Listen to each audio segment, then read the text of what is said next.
నైరుతి బంగాళాఖాతంలో శ్రీలంకను ఆనుకుని ఏర్పడుతున్న తుఫానుకు దిత్వాగా నామకరణం చేసే ఛాన్స్ ఉందని విశాఖ తుఫాను హెచ్చరికల కేంద్రం తెలిపింది. పుదుచ్చేరికి 610 కిలోమీటర్లు, చెన్నైకి ఆగ్నేయంగా 700 కిలోమీటర్ల దూరంలో కేంద్రీకృతమైందని వెల్లడించింది. ఆదివారం తెల్లవారుజాము వరకు తమిళనాడు, పుదుచ్చేరి, దక్షిణ కోస్తా తీరాలకు తుఫాను చేరుకునే అవకాశం ఉంది అంటున్న విశాఖ తుఫాను హెచ్చరికల కేంద్రం సీనియర్ అధికారి జగన్నాథ్ కుమార్తో మా ప్రతినిధి రవిచంద్ర ఫేస్ టు ఫేస్.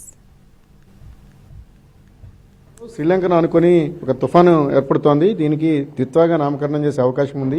ప్రస్తుతం ఇది తుఫాను గమనానికి సంబంధించి ప్రస్తుతం అది ఏ దశలో ఉంది, దాని గమనం ఏ విధంగా ఉంటుందనే విషయాన్ని తెలియజేయడానికి మన దగ్గర విశాఖ తుఫాను హెచ్చరికల కేంద్రం సీనియర్ అధికారి జగన్నాథ్ కుమార్ ఉన్నారు. సరే, ప్రస్తుతం ఉన్న సిస్టమ్ ఏ విధంగా ఫంక్షన్ అవుతుంది, దీని తీవ్రత ఏ విధంగా ఉండదు? నైరుతి బంగాళాఖాతం మరియు దానికి ఆనుకుని ఉన్న శ్రీలంక పరిసర ప్రాంతాలలో ఉన్న సుస్పష్ట అల్పపీడనం నిన్న రాత్రికి నైరుతి బంగాళాఖాతం దానికి ఆనుకుని ఉన్న ఆగ్నేయ శ్రీలంక పరిసర ప్రాంతాలలో వాయుగుండంగా కేంద్రీకృతమైంది. ఈరోజు ఉదయం 5:30 అది మరింత బలపడి తీవ్ర వాయుగుండంగా నైరుతి బంగాళాఖాతం దానికి ఆనుకుని ఉన్న శ్రీలంక పరిసర ప్రాంతాల్లో కొనసాగుతుంది.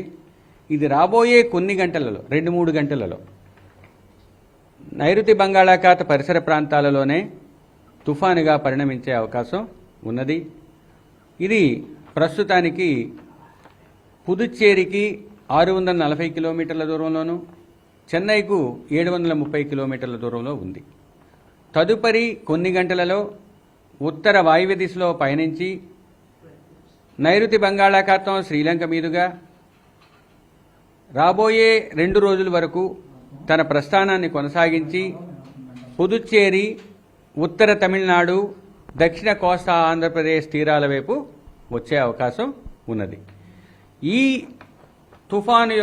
రాబోయే తుఫాను యొక్క ప్రభావం వలన రాష్ట్రంలో ఈరోజు ముఖ్యంగా ఉత్తర కోస్తా జిల్లాల్లో పొడి వాతావరణమే కొనసాగే అవకాశం ఉంది.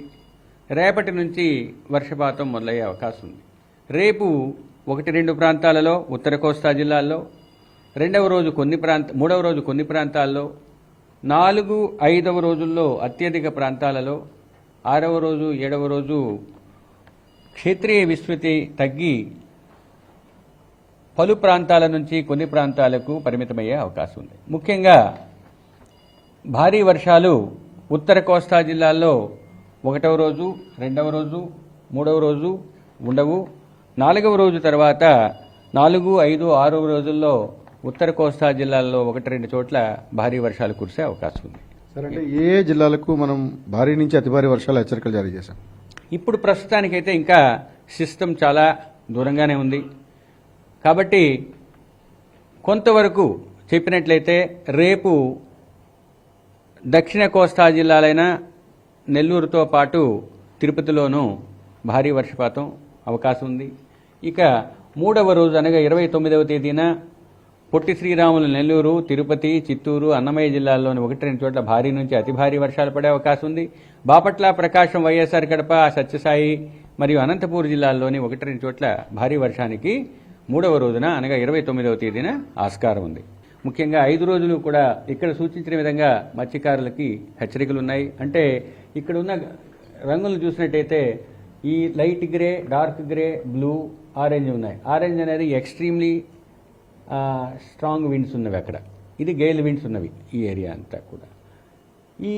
దీన్ని బట్టి చూసినట్టయితే మీకు దక్షిణ కోస్తా జిల్లాలకు 5 రోజులు కూడా ఈదురుగాలు వీచే అవకాశం ఉన్నందువల్ల మత్స్యకారులు వేటకు వెళ్లవద్దని హెచ్చరికలు జారీ చేయటమైంది. ఇక వ్యవస్థ కొంచెం దూరంగా ఉన్నందువల్ల దూరపు హెచ్చరికైన 1వ నంబర్ ప్రమాద హెచ్చరికను ఆంధ్ర కోస్తా తీరంలో ఉన్న అన్ని ఓడరేవులకు ఎగురవేయటం జరిగింది. ఇక కాకినాడ, గంగవరం ఓడరేవులకు 1వ నంబర్ ప్రమాద హెచ్చరిక